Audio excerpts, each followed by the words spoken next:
Adduunyo waa loo dadbadsadaa.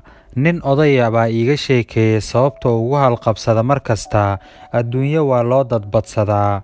Wuxuu ii sheegay in sanadkii 1980kii isagoo jooga magaalada Qaahira, caasimadda dalka Masar, oo ay hal qol ku degan yihiin 4 wiil, bishuna ay dabayaaqo tahay, oo aysan ijaarkii guriga ayan haysan, ileen ma shaqeeyaane, cid dibadda wax uga soo dirtana aysan jirin, oo uu walaac xooggan hayo oo ku saabsan sidii wax la yeeli lahaa, ayaa wiilashii mid ka mid ah goor subaxa wuxuu aaday garoonka diyaaradaha ee magaalada Qaahira oo ay maalintaas imaanaysay dayuuradda Somali Airlines si uu dadka imanaya uga waraysto xaaladda dalka ka jirta. Wiilkii ayaa eeraboorkii kula kulmay gabar Soomaali ah oo meel ay aadda iyo cid ay ka taqaana magaalada Qaahira aysan jirin. Wiilkii baa gabadhii soo kaxeeyay oo 3 wiil oo guriga jooga u keenay.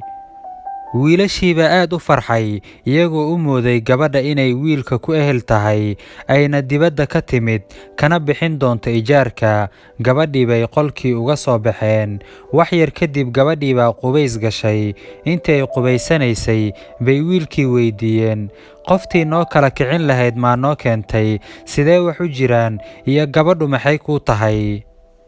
Wiilkii baa ku jawaabay, isdejiye saaxiibayaalow, gabadhan waa gabar Soomaaliyeed oo aan maanta eeraboorka kula kulmay, oo meel ay aaddo iyo cid ay ka garanaysa meesha ma jirto. Gabar walaasheena oo dayacan meel ugama tegi karna buu yidhi. Wiilashii mid ka mid ah baa yidhi, ma ogtahay in gurigan ay 10 cisho keliya nooga dhiman tahay, xaggee geyn doontaa markaa? Wiilkii baa yidhi, gabadhan dhib ma arkayso, oo Soomaali kale oo naga dhaqaale fiican baan u geynayaa, inta ka horaysana waxaan qabna bay nala qabtaa. Habeenkii markii ay wada casheeyeen bay seexdeen. Subaxdii markii la soo toosay ayuu wiilkii gabadha ka waraystay xaaladdeeda iyo sida ay magaalada Qaahira ku timid. Gabadhii baa u sheegtay wiilkii in eelaboorka Roma laga soo celiyay oo ay Talyaaniga u socotay, halkaas oo uu ku sugayay walaalkeed oo degan magaalada Torino. Sababta loo soo celiyayna ay tahay iyadoon wadan lacagta baasaboorka ku qoran oo dhammayd $2,000. Gabadhii ayaa wiilkii weydiisay inuu ku caawiyo inuu taleefon ugu diro walaalkeed oo Italy jooga, kadibna boostaha ayay isku raaceen. Gabadhii baa walaalkeed la hadashay. Walaalkeed wuxuu ahaa wiil misyoone ama iska dhal Soomaali iyo Talyaani ah, oo isku hooyo bay ahaayeen, weligoodna isma arag. Wiilkii Talyaaniga ahaa ayaa gabadhii ku yidhi, aniga ayaa Qaahiro kuugu imaanayo 7 maalmood, kadib waana ku soo kaxaynayaa. Wiilkii ayay isbuuc kadib eelaboorkii ka dooneen. Markii uu soo degay ayuu wiilkii walaashii xabadka ku qabtay, isagoo ilmo ka socota oo af Talyaani ku dhahayo, hooyo ayaa ila kaa dardaarantay inta aad dunida joogto inaadan dhibtoon. Kadibna way isa soo raaceen oo waxay yimaadeen xaafaddii wiilasha.